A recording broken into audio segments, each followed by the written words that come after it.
diferente, um ser de outro mundo, cobaia de laboratório, teste pra vários estudos.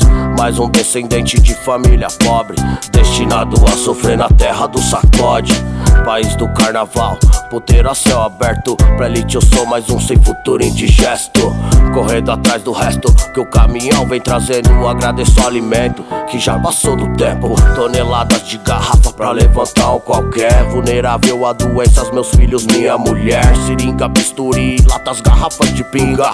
Imagine se fosse seu filho brincando em cima. À noite o clima é frio, se assemelha ao cemitério, cobertor de jornal e lonas como teto. Sobrevivendo do resto, não enxergo mais saída. Eu só queria poder dar um futuro pra minha filha, mas um dia amanhece, a oração não fez efeito. Cada segundo que passa aperta mais o meu peito. Urubu na carcaça disputando com a criançada.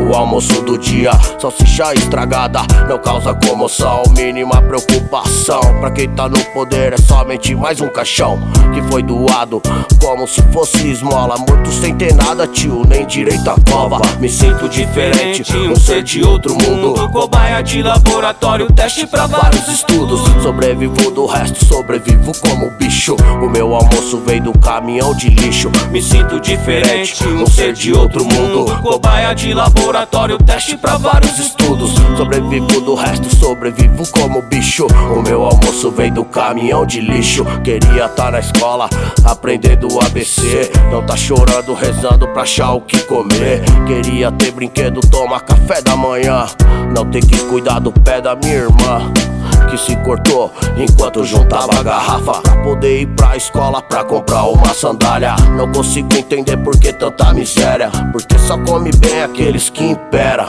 Queria só um frango pra comer com a minha velha e só por uma noite não ver a tristeza dela. Queria ver meu pai chegar feliz do trampo, não se acabar na cachaça descalço entre o lixo andando. Queria só um teto pra minha irmã, educação, não vê-la desnutrida comendo o resto do chão. Infelizmente é assim viver sem amanhã. Me sinto aprisionado no Vietnã.